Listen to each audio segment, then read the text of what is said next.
Alright, so they say if you win the morning, you'll win the day. And if you win the day, you'll win the week.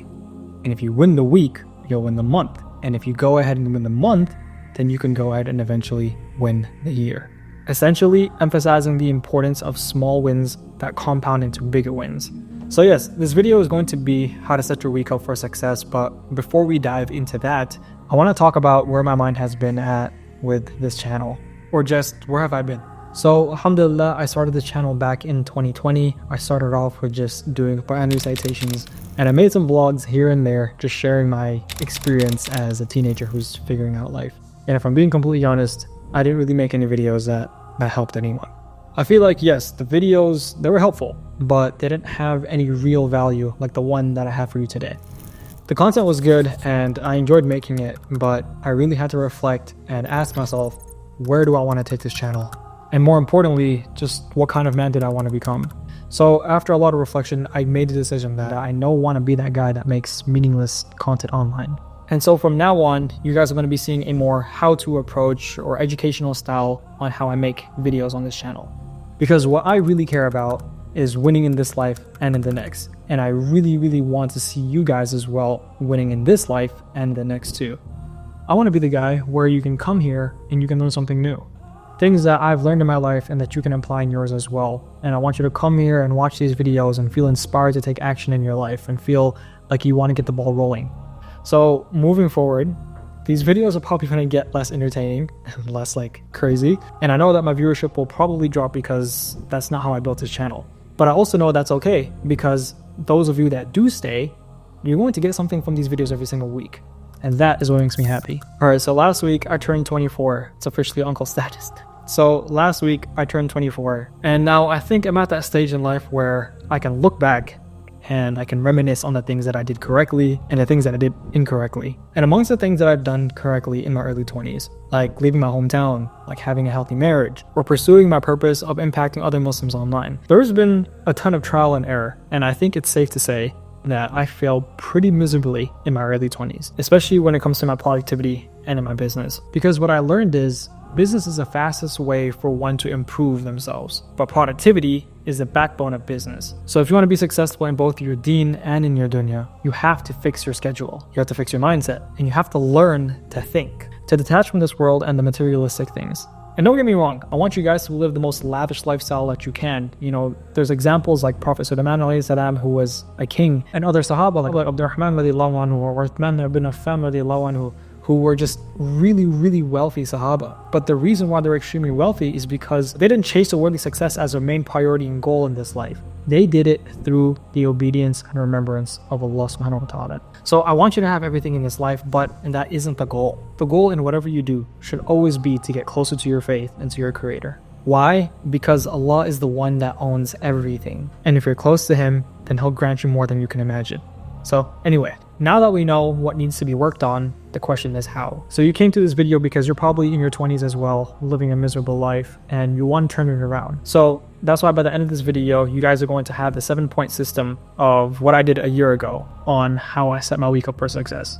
Now let me tell you something, these YouTube videos, they're great, but if you want a more hands-on approach to create your life of barakah and a mind full of peace because you have your own personalized system that's rooted in our deen, I help you put together a plan with a crash course below called Core of Me. It'll benefit you more since it's going to give you a lot more resources to cover all 3 areas of your life. So to reset your relationship with bad behavior, rediscover your purpose and your identity, and replenish your drive both in your deen and in your dunya. Because inside of the crash course, we go over things like self-auditing and giving yourself protocols and setting yourself up to build a system that works for you, not just in the short term, but in the long term as well. The idea behind it is to build your lifestyle core, which is why it's called Core of Me. So inside, you're going to be getting access to a couple of templates, as well as some action plans and some habits that you can start to ensure that you're not tolerating any type of mediocrity in your life. So if you don't want to hear the full breakdown of this video and you're like, Yusuf, just give me the 7 damn points. The 7 points I'm going to be speaking on are, number 1 is on Sunday morning to give yourself a 2-hour window where you can plan your week. 2 is the core of action is intention. Verily, deeds are only by their intentions. Number 3 is write or go over your deen and dunya goals that you want to accomplish this week. Keep a progress sheet where you can audit and track your progress. The custom sheet will be provided for all the students inside of the crash course Core of Me. Number 5 is a midweek pickup because usually people tend to dip down during Wednesday or Thursday, so we'll be going over that. Number 6 is it's Friday and you're getting into the mindset of the weekend. You're kind of getting soft on yourself. So this is how to really finish your goals. So that way, when you wake up on Saturday, you're not feeling anxious, unfulfilled, or restless to turn your brain off. And then the last point happens on Sunday, where you're basically going to rest and repeat this entire process. All right, boys, bismillah. Let's get started. Hey everyone, Yusuf here. You know how sometimes life feels like a juggling act? Well, I found a game changer. Ali Abdal's Notion Masterclass on Skillshare. It's revolutionizing how I organize my work and life. Skillshare is the largest online learning community for creators with thousands of classes led by industry pros across film, illustration, design, freelance, productivity, and more. I've been diving deep into this course for the last few months, and let me tell you, it has been eye-opening. I've practically learned how to create a second brain in Notion, streamlining my tasks, my projects, my ideas. My productivity has skyrocketed, and I'm finally feeling in control of my chaotic schedule. But here's the best part.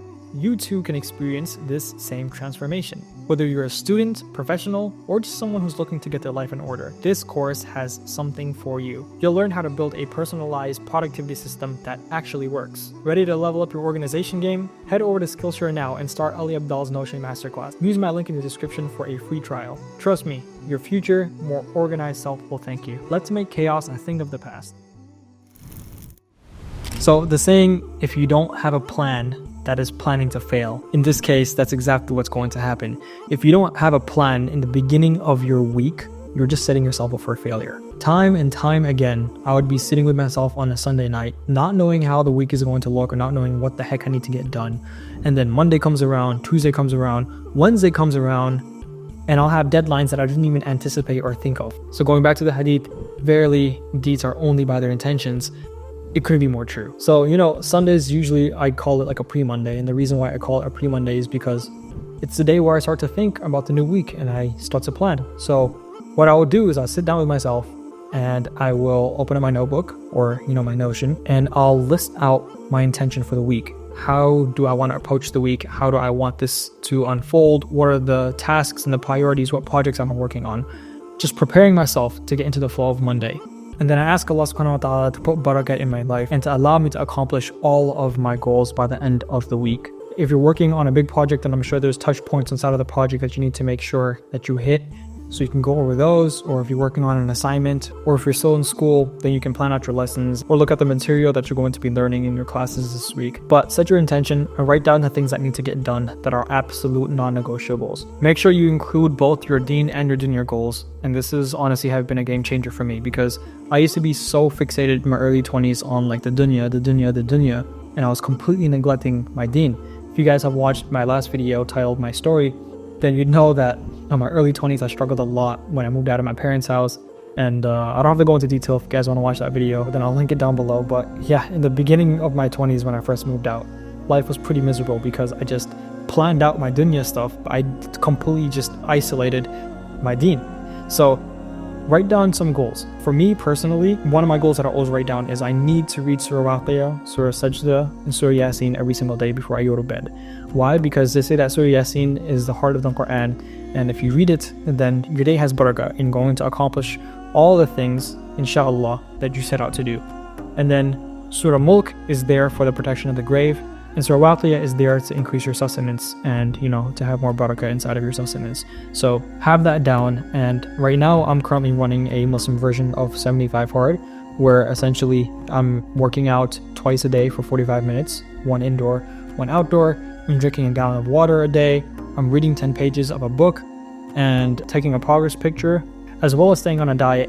And that basically gives me a good disciplined lifestyle. And that basically pushes me to be the best man that I can. But to add to that, so that I can become the best Muslim, is I want to make sure I hit my 5-time daily salat, and I make a 3-minute dua between just me and Allah subhanahu wa ta'ala to really help personalize my own relationship with Him, and it doesn't feel transactional, So those are the things that I have for myself.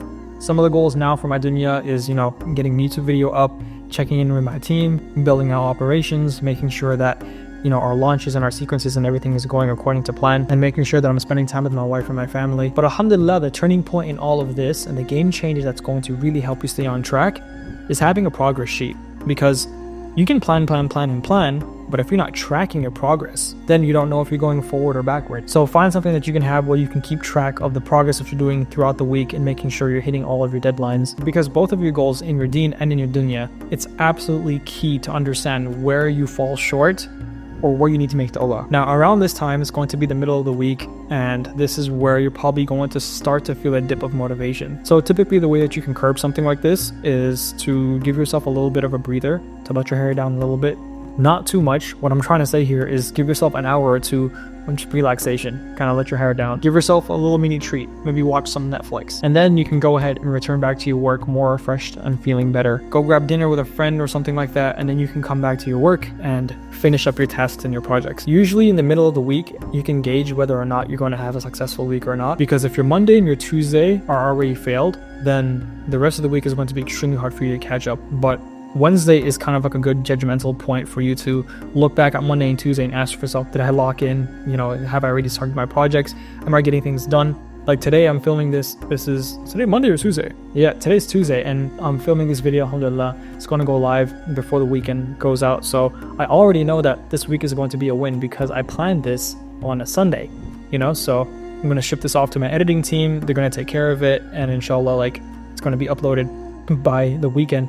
So I can kind of gauge that I'm on track with this week. I'll know for sure by tomorrow because it's going to be Wednesday. That'll also be a good time for me to kind of pick myself up if I'm lacking on any projects and to really get back into the mind frame, right? So renewing your intentions on a Wednesday night will be beneficial if you're someone that tends to slack off during the middle of the week. Now we come to Friday and you're on your last leg. You've been pushing yourself the entire week. You've been hitting your workouts, you've been staying on your diet, you've been drinking your gallon of water a day. You've been doing as much as you can to make progress and move the needle forward in your life. Maybe you've been doing your lectures, whatever it may look like.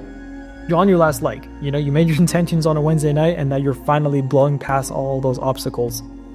But don't get soft just yet. Because if you don't end it strong with completing all of your goals, trust me, you're going to wake up on Saturday feeling anxious, feeling unfulfilled, and kind of a little bit disappointed in yourself that you let yourself down after all of these efforts and commitments. And you're going to wake up on that Saturday morning thinking it's still Thursday or Friday because you're trying to catch up with work and you're just going to be restless. So Friday's a busy day. It's Yom al-Jumu'ah. Make sure you go and catch your Jumu'ah prayer, but try your best to finish up 80 to 90% of your work before Jumu'ah, because I know how it is. You go out for Jumu'ah, you spend time with family, you spend time with friends, you eat out with a friend because it's Friday. Everybody wants to hang out after Jumu'ah. So to save yourself from that wave of distraction, try your best to finish all of your tasks before Jumu'ah. And that'll just give you an open window for Saturday and Sunday to just completely chill and to completely relax. And I often find myself loving and enjoying this time off because rest and recovery is extremely important. If you don't rest and recover, you're just going to burn yourself out. And at the end of the day, religious burnout, spiritual burnout, physical burnout, mental burnout, these are all very real things. If you're not able to set your intentions, take action, track your progress, and then renew your intentions in the middle of the week and follow through till the end of the week, you haven't really earned your rest and recovery days on the weekends. Everyone loves to talk about hustle culture and they love to talk about the hard work that they put in. But what we don't realize is rest and recovery is just as important. Just like how Ramadan is 30 days and not 31 days or 32 days, even if you wanted to, Allah understands that rest is important. He understands that us as human beings, we have a capacity. There's only so much that we can do, right? So if you want to go fast, you can go ahead and you'll probably burn yourself out. But if you want to go far, just like a marathon, you need to pace yourself. And if you don't know where to start and you feel like your life is a complete mess, and you don't even understand who you are as a person on the inside, I encourage you to check out the Core of Me crash course that's linked down below for you guys. So, as always, I'm praying for you as a brother, and I hope you're doing well.